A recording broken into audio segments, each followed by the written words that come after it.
From Eyewitness News, this is the Tarbox Toyota Hyundai Friday Night Football Wrap. Friday night downpour. Teams, cheerleaders, fans embracing the rain. Wet conditions, an added element to week 4 of the high school football season. It did cause a bit of reshuffling, but still a full slate of contests across the region. Welcome to week 4 of the Tarbox Friday Night Football Wrap. The rains came and, as mentioned, washed away a portion of the schedule, but many programs still strapped on the helmets in an attempt to conquer the conditions, including the top 3 teams in Division 1. A 3-way tie to start the night. LaSalle undefeated in division play, hosting Cranston West. Homecoming for the Rams, but West trying to spoil the party. Steve Furtado hands off to Joe Ciraldi, and Joe barrels into the end zone. That puts West up 17-7 in the second half, but the Rams able to rally. Anthony Francis up top to Keon Wilson, hauls it in, gave LaSalle its first lead of the night, 21-17. Falcons trying to drive for the go-ahead score, but Ty Neal Cooper seals it, the INT. LaSalle moves to 3-0 in D1 play with the 28-17 victory. We got a call from Bishop Hendrick in this afternoon. The message, we're ready to play no matter the weather. That turned out to be true. The Hawks taking it to Tolman early on. First quarter, Hawks QB Patrick Gill, the handoff to Remington Blue. Rem does the rest. A 25-yard run. One of 2 touchdowns of the day for the Hawks junior. Gives Hendrick a 7-0 lead. Tigers trying to answer, but the Hawks D too much. Brandon Dunlop on the run, trying to connect with Maury Kita, but Marco DeVecchio was there to pick it off. Hawks stay undefeated, 28-7 the final score. To Cranston Stadium, these Thunderbolts bolting out to a 4-0 start, hosting Central Falls, a non-league matchup. Colors on display courtesy of East ROTC. Home team in gear early. Alex Cervasi, the handoff to EJ Eason a little later. Cervasi, the play action, gets the defense to bite, leaving Dylan Foss all by his lonesome. Dylan races in for another score. Bolts stay perfect, 40-0 the final score. Coming up next in the Friday Night Football Wrap, we head over the island. A pair of big games, including the Islanders trying to stay undefeated and stay on top of Division 3. And right after the break, Johnston head coach Joe Acciardo joins me in studio. The Coach's Corner and much more still to come.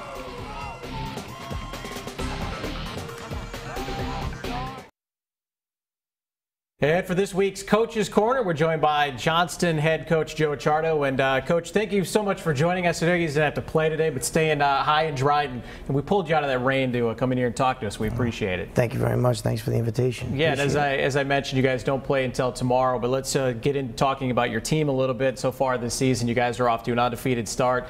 Kind of a resurgence maybe for your program in the 8 years that you've been there. You've been mostly up. Took maybe a step back last year. Is that kind of the case? Yeah, we had some underclassmen playing last year, and it worked well for us because now we have a senior team that has a little bit of experience behind them. So it's working well. They're working hard, and they're staying focused on the small things. That's our motto this year, is to just worry and take care about the little things, doing everything right, minimizing penalties, and just executing the plays that we need to get done. And so far, it's worked.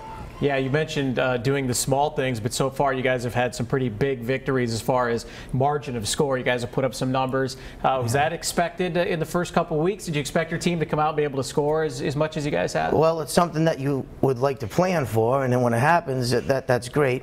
The kids really, we prepared real hard, so it wasn't a shock. That's what we wanted to do, and when it happens, it's great. It's great for the kids to see the fruits of their hard, their labor. So.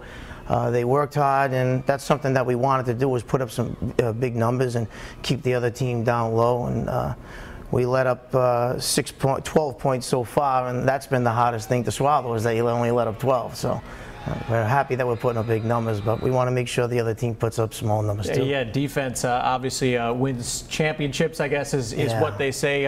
What are some things maybe you would like to see your team continue to improve on, especially going into your Week 4 game tomorrow? Well, we don't want to look too far ahead. We want to make sure that we, week to week, that's our big game. We don't want to look too far down the road.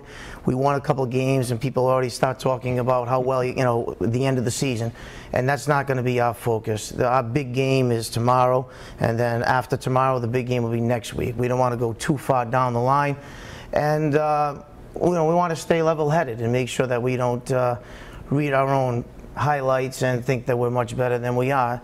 week to week, we know we're going to face better and better competition. So we need to, improve constantly, and that's the thing that we're trying to do, is that stay focused, work hard, and understand that after a win, it's great. We celebrate for a little while, and then it's back to work. And as far as Division II is concerned, I know it's still pretty early in the season, but we're a couple weeks in. Things are kind of shaking out a little bit. Chariho, the defending champs, they still look like they have a pretty decent team. Westerly looks really tough. I know you don't play those guys till the end. But what do you just give us an assessment of what you see in Division II so far? Yeah, there's a lot of great coaches out there, and and it's early on, so anything can happen. It's high school football. On any given weekend, anybody can win. So we don't want to talk too much about anybody else, but yet, people have mentioned that the Westerly teams in Chariho, they're always strong. We have a lot of respect for those coaching staffs and those teams, but for us, we really want to, I don't want to jump ahead because I tell the kids we got to stay focused, right. 1 week at a time, and hopefully when we get there, if we get to the end of the season, if our record and the other teams' records are there, we could play for a title at the end of the season. That would be fun. That's what we're looking to do. Yeah, every week, really big matchups in Division II, it seems like. We appreciate giving us insight on that and talking a little bit about your team, and good luck the rest of the way, and I'm sure we'll talk to you again. Yeah, thank you very much. All right, appreciate you once again, Coach Joe Acciardo of the Johnston Panthers. Let's throw it over to Sarah Hogan with more highlights. Sarah?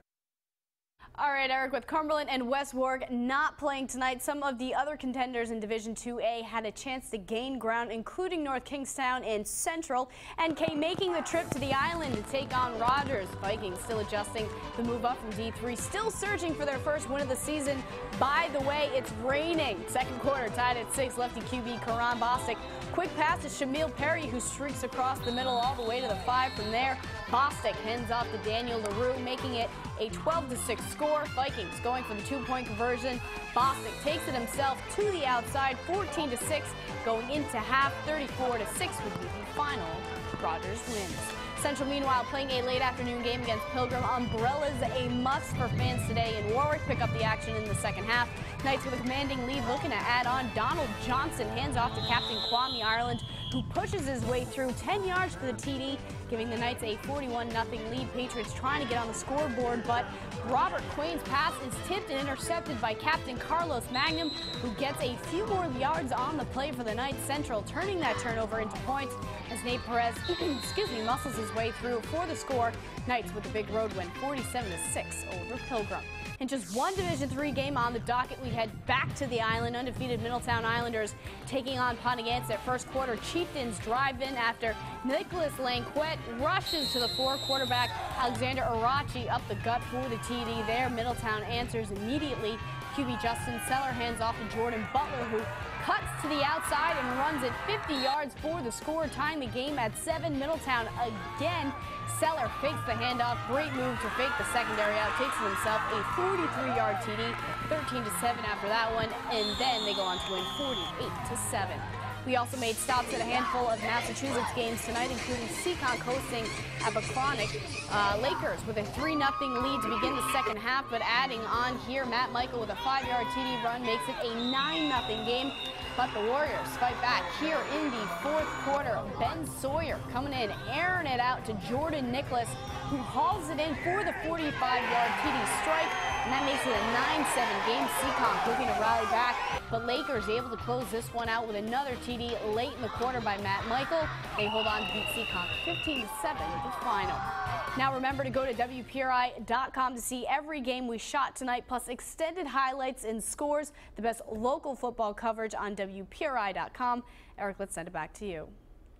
Thank you, Sarah. Thanks for the head start on the Mass games. After the break, a big one in Foxborough. The Big Red looking to put the hurt on the Warriors, plus stops in Attleboro, Wrentham, and North Attleboro. Hi, we're the Middletown Cheerleaders. Stick around for more of the Tarbox Toyota High School football wrap. You bet.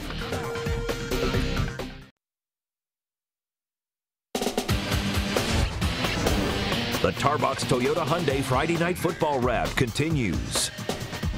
Another mark your calendar contest taking place just up I-95. Undefeated North Attleboro getting a big test in the form of high-scoring Foxborough. The Big Red not too shabby themselves on offense. They too have been averaging over 30 points a game, but a hard time finding the scoreboard on this night. Third quarter, Brandon Luss under pressure, lets it fly, picked off by Alex Basidi at the 30, turns this one into a long INT return, finally pulled down by Jake Dallaire at the 45. Ensuing drive, Kevon Howard pounds it in for 6. Foxborough goes on to pitch the shutout, 21-0, improving to 3-1 on the season. Attleboro will open Kelly Rex Division play next week. Another cross-league matchup, this time with Canton. No score in the first until late in the quarter when Joseph Bazo takes it through the hole, goes 30 yards to the house in this one, 7-0 Bombardiers. Later, game tied at 7. Canton now with the ball. The handoff to Dexter Green. Dexter bouncing off tackles on his way to the end zone. 55 yards in all. Bulldogs take a 14-7 lead, but no quitting. The Bombardiers at home. Malik Clark takes the pitch, finds a seam. He takes it in from 12 yards out. Attleboro tops Canton 26-20. The final. King Philip in a non-league game against Dartmouth. The Indians looking to rebound after a tough outing against BC High. On a punt return, Sam McDonald of King Philip takes it and will not be brought down easy. Drags a defender, finally tackled at the Dartmouth 35. 50-yard return later on the drive. John Dillon connecting with Ryan Dunn, plowing into the end zone. Helmet off. He's muddy. He doesn't care because he's got 6 points. Later, Warriors on offense again. They hand off to Joe Johnston. 22 carries, 178 yards, including the 77-yarder. King Philip goes on to win it 20-6, the final score. Our final stop on the high school circuit, a rainy afternoon contest between Bishop Stang and New Bedford Vogue. Second quarter, Bears up 7-0. Stang trying to make something happen. Claude Martin hits the QB, ball loose. Vogue recovers deep in Spartans territory. A few plays later, Chase Pina takes the pitch, stretches it 12 yards just inside the pylon. Bears win it 14-0, the final score. That'll do it for our Week 4 edition of the Tarbox Friday Night Football Wrap. Remember to go to WPRI.com to see all the highlights you just saw, plus scores as well. Have a great night, everyone.